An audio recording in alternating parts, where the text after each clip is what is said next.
especially the young guys, put in that situation for the first couple times, and now they're more comfortable playing in a tie game coming down the stretch. Seems like we talked about individuals. Jordan Stahl was, now Elias Lindholm.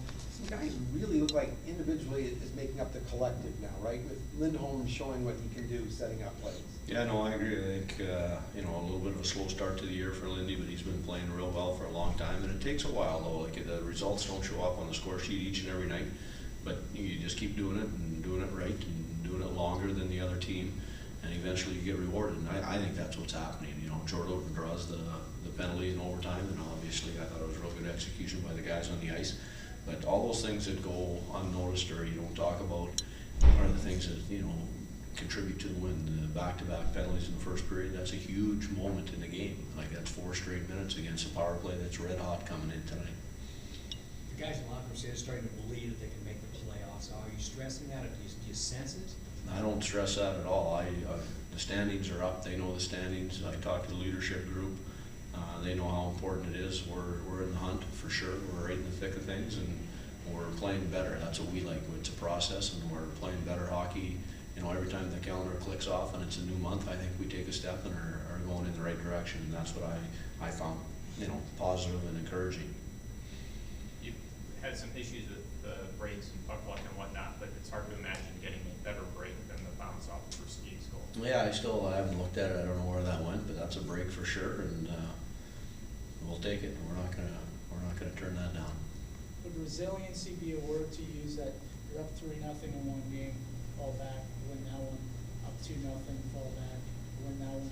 Would that be a good term descriptor at this point right now with this team? Yeah, we're a resilient group, and it's a good group of people. In that room, it's a very solid group. So they believe they wanna make a push here. They want to stay together, keep the group together. They want to make a push, and we've got roughly about 6 weeks, maybe 5 weeks until the end of February, and we got to prove that we're in the hunt and legitimately there. And it's tough to make up ground, but you gotta continue to stay with it. You guys aren't often outshot or outshot attempted. You were tonight.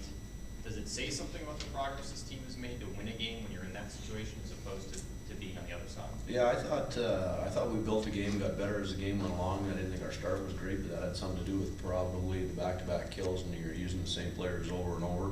So a little bit of a tough start. We've had a busy month. We gave the guys yesterday off, but they had a function here at the rink, so they were still at the rink. So we just thought energy coming through this month of January is important. What is it? I think it's 13 games in 25 days for our team, so we got to be smart about how we manage our energy levels. And I thought we got better as the game went along, and it was a well-played game. Like, there wasn't a lot of shots either way, but there was no room. People were desperate, and people were on top of people, checking and doing things right. One of the guys said you worked on 4-on-3s this morning.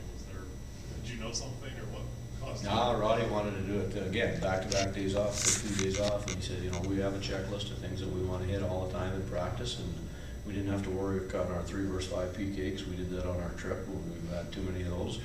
But he goes, we got to get the guys out a little early and go over the 5-on-3 and the 4-on-3. And he took them out early, and that's a great job by Rod and a great job by the power play guys with the execution in that situation. Cam Ward picks up his 3rd win in three games. Talk about his play. Yeah, he's been real good. His numbers have been real good here for a long time, and it was a tough decision when we were out on the coast. We had Wardo coming off a 0-0, basically a shutout. Let's say he ends up getting one up in overtime, and then we went to Eddie in Vancouver and came back to Wardo, and he hasn't missed a beat. So he's playing real well. He's dialed in, and he's an underrated goaltender in the fact that he plays the puck, handles the puck very well. So I think it helps our young D alleviate some of the forecheck pressure. So teams that are very good about getting pucks in behind you and forechecking, Wardo really does a good job helping our team out. Coach, in the overtime, you've been primarily using 2D and 1 forward the past couple games. You switched it up a little bit tonight.